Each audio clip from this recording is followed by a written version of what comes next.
Olá, o programa Por um Fio está no ar. E no programa de hoje vamos conhecer um pouquinho mais sobre as fontes alternativas de energia.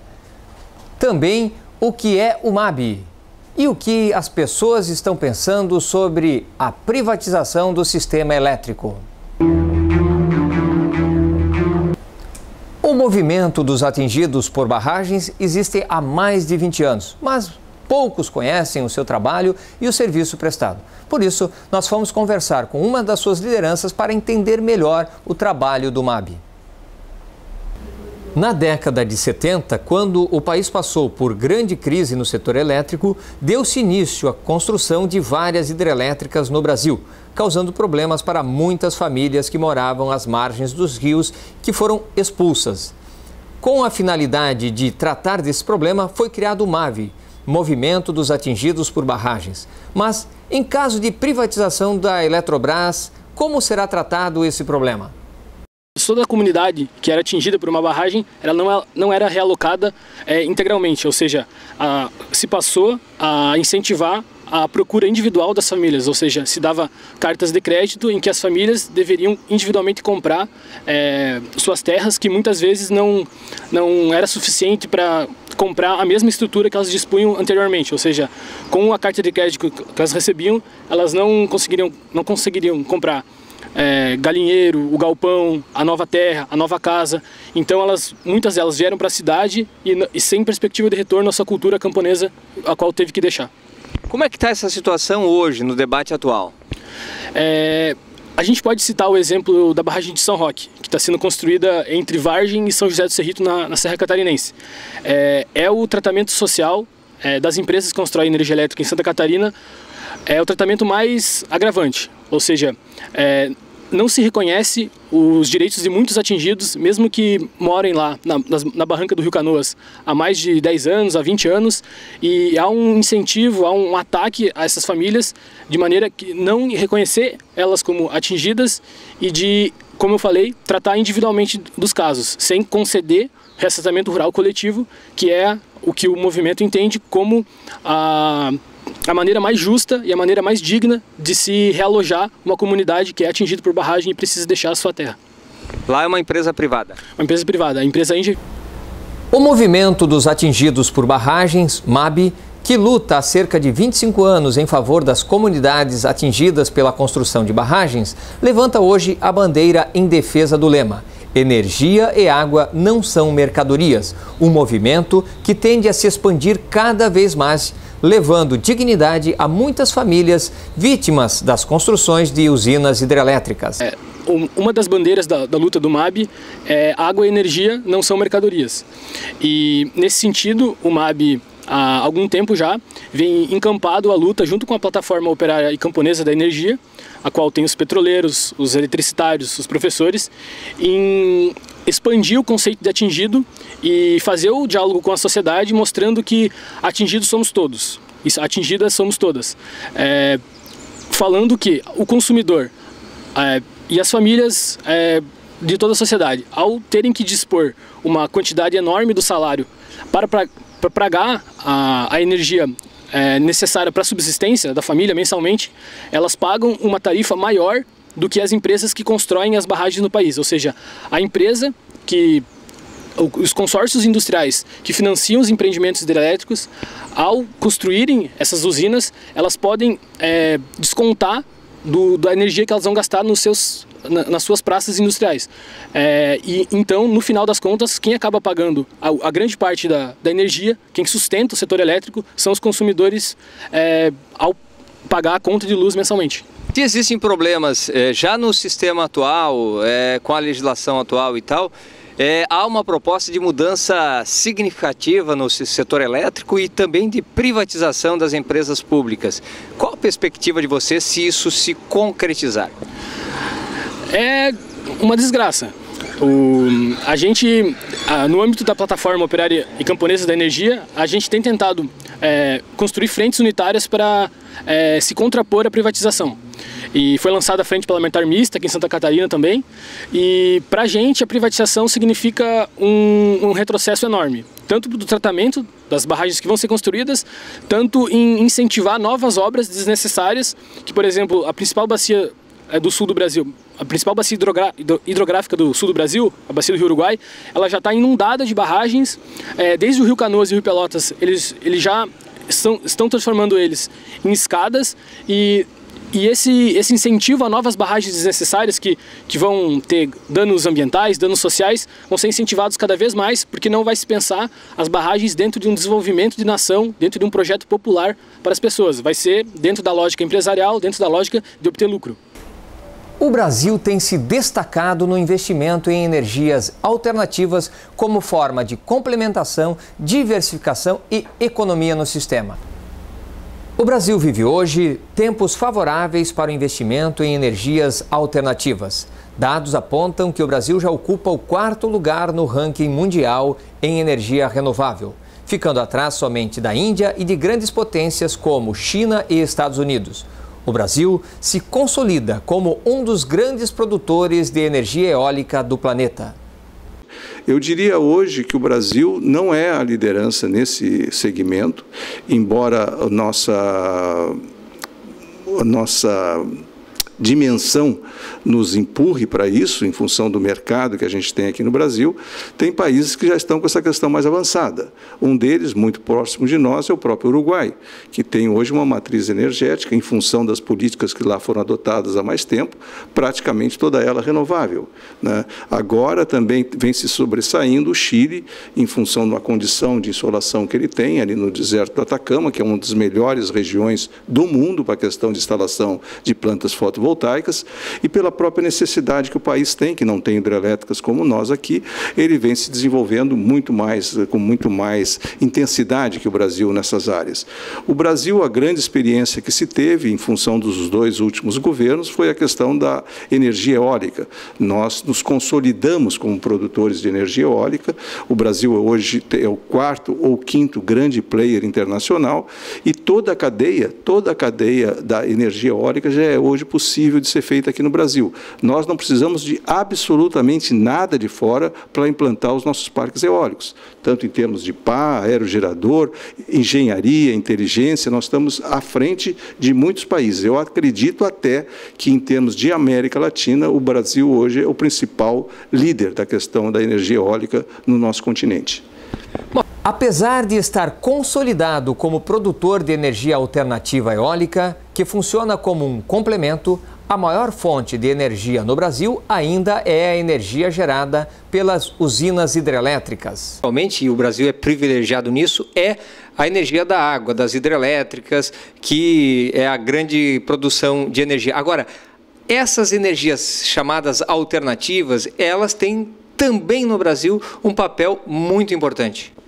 Com certeza, até por haver os reservatórios, né? Elas são fontes complementares. Então, veja bem, o que é a base da nossa matriz? São as hidrelétricas, como tu bem comentaste, né? O que serve essas energias complementares? É dar, inclusive, uma certa segurança energética, porque quando tu tens uma matriz puramente hídrica, ou na sua grande parte hídrica, como é o nosso caso, por qualquer questão hidrológica, por qualquer questão de precipitação, de chuva, os nossos reservatórios sentem isso, obviamente, e passam a gerar menos. E a complementariedade que antes vinha sendo feita no Brasil era muito em cima de geração térmica, ou de combustíveis fósseis, como o gás e o próprio petróleo, ou de carvão, né? No momento que tu começa a privilegiar e olhar a questão das energias renováveis e vendo, inclusive, a potencialidade que elas têm, fazendo a complementariedade dessa matriz com energias de fontes do sol e do vento, tu consegues dar segurança energética para a matriz como um todo, da forma mais limpa. E a energia solar, de todas as energias que nós temos hoje, conhecimento e disponibilidade, de todas elas, é a única que você pode estar gerando no mesmo lugar que você está consumindo. É a única que tem essa possibilidade. Ou seja, eu posso ter uma casa no interior de Santa Catarina onde não chega a linha de transmissão da concessionária. no telhado da minha casa, eu instalo umas placas solares, essas placas vão me dar a energia que eu preciso. Isso pode ser feito em todo o Brasil. Pode ser tanto dentro das cidades, uma instalação urbana, puramente urbana, num condomínio, numa residência, numa padaria, num comércio, num supermercado, num estacionamento, enfim, onde você quiser.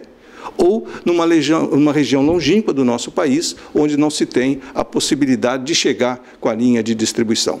Então, ela tem essa condição que é única, que eu acho, assim, revolucionária, sob o ponto de vista do que vai ser o mundo no futuro.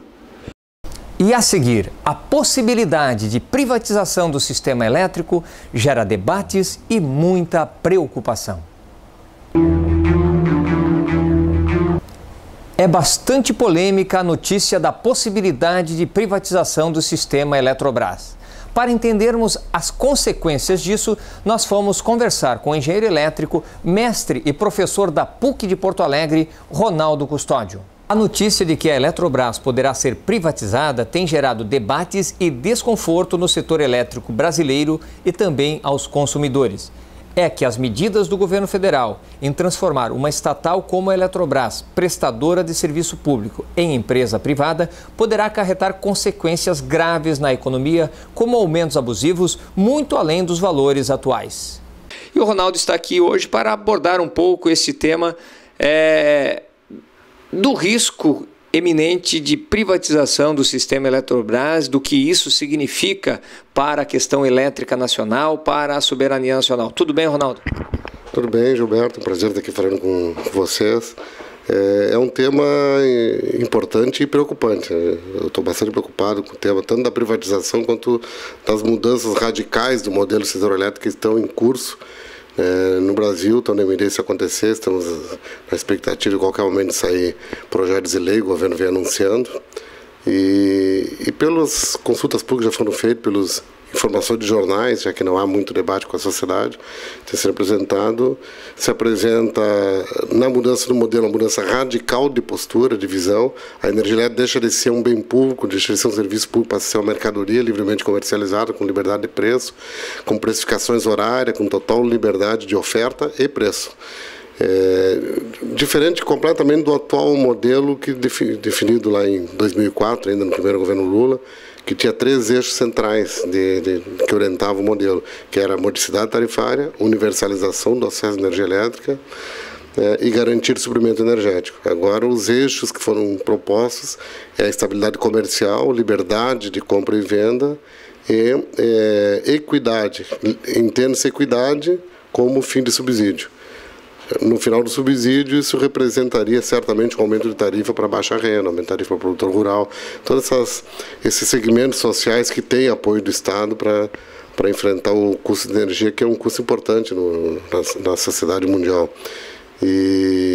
Então, essa mudança com total liberdade de preço, aliada à privatização de uma vasta estrutura estatal que produz energia a baixíssimo custo, nos remete para um aumento de tarifa enorme. A gente deve ter um aumento de tarifa muito grande, muito parecido com o que houve na década de 90, talvez até pior. A história de que a Eletrobras, assim como outras empresas públicas, podem ser privatizadas, tem gerado muita discussão e debate. Não só entre os trabalhadores, mas também para toda a população. Nós fomos às ruas ouvir as pessoas sobre o que elas pensam sobre esse tema.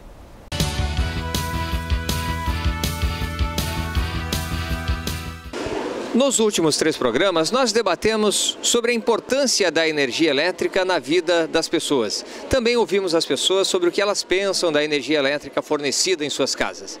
E hoje nós estamos novamente nas ruas para ouvir as pessoas sobre o que elas pensam da possibilidade de privatização do setor elétrico brasileiro.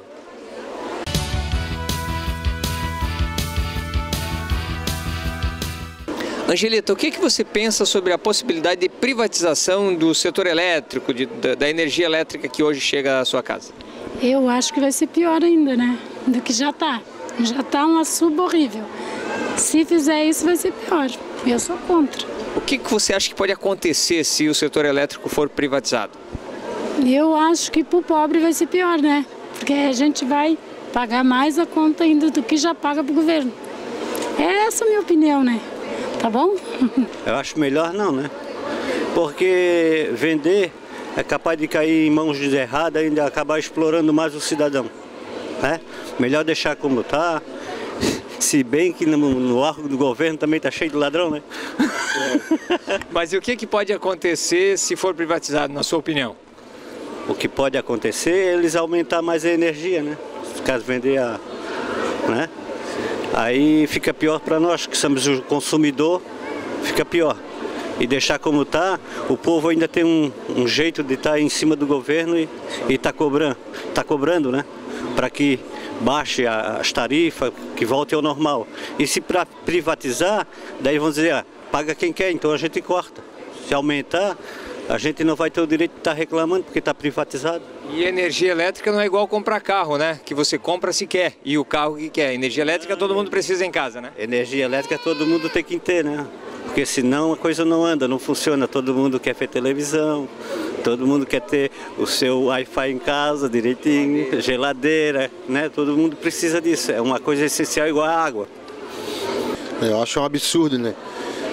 Esse governo aí, não sei se tem alguma coisa a ver com o Temer, né? Mas todos os absurdos estão acontecendo, né?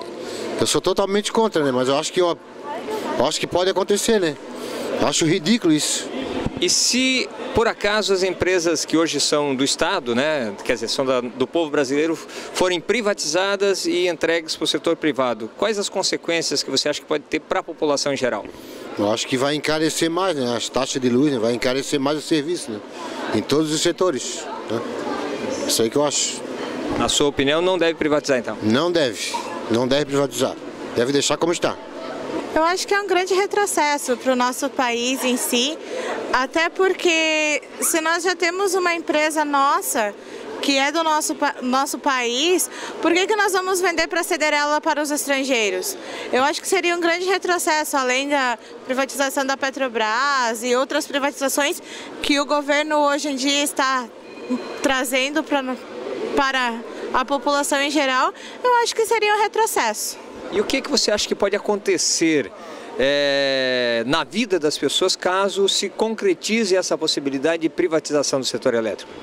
Seria o aumento, né, da conta de energia e além de ser gerado mais impostos e não sendo voltados para a população, não sendo ido para os cofres públicos e para privatização, eu acho que a privatização seria dar nas mãos de poderosos o que já é do povo. Eu sou totalmente ao contrário e acho sinceramente que deveria ser pensado um pouco mais e pensado também sobre esse governo que está hoje em dia, né? Que não soma nada para a população, só ajuda a piorar o caos que já está instaurado. Eu acho que em parte eu sou contra, né? Eu acho que devia manter por parte do governo, né? O que vai ser, né? A luz aumentando aí todo dia, né? Como a gente está vendo, né? Uma inflação assim que dizem que está 3%, não está aumentando tudo. Eu sou contra totalmente isso, né? Então eu acho que o povo brasileiro tem que pensar a forma, né? A política também tem que mudar, tem que renovar, né? Tem que atuar, né? Sou contra a privatização totalmente. Isso aí eu sou contra, né? Você sempre, né? Porque é um projeto que é nosso, né? Você acha, o que pode acontecer caso o setor elétrico seja privatizado, aí que vai interferir na população? Para mim pode ser pior, né? E vamos pagar uma fatura muito alta por isso, pode ter certeza. Já estamos pagando agora, né?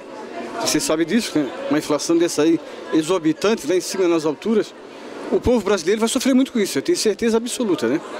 Com essa forma aí de reforma da Previdência e essas terceirizações, né? Que eu acho devastadoras, né? Em forma geral para o trabalhador e para o serviço público também, em geral. Para o consumidor, em geral, é tremendamente prejudicial, né? Acarreta prejuízo para o consumidor, para os servidores que hoje têm a função, né? A economia, o emprego, tudo, que inicia a Eletrobras, a Eletrosul, são grandes geradores de emprego, né? E dessa forma, certamente, muitas vagas de trabalho vão ser extintas com a privatização e, em contrapartida, a fatura em si vai prejudicar o consumidor, né? Vai elevar o valor, um montante aí que a gente nem possa imaginar, né? tem muita coisa pela frente. Eu sou contra a privatização em si. Eu acho que a economia como um todo está passando uma crise crise de identidade, crise de corrupção, né? Politicamente é um problema social, né? Os políticos que nós temos hoje, a sociedade como um todo. O programa Por um Fio vai ficando por aqui. Um ótimo Natal, ótimas festas. Não deixe de pensar em tudo o que está acontecendo para que a gente possa ter no ano que vem um ano bem melhor para todos os brasileiros. Muita luz para todos e até o próximo programa.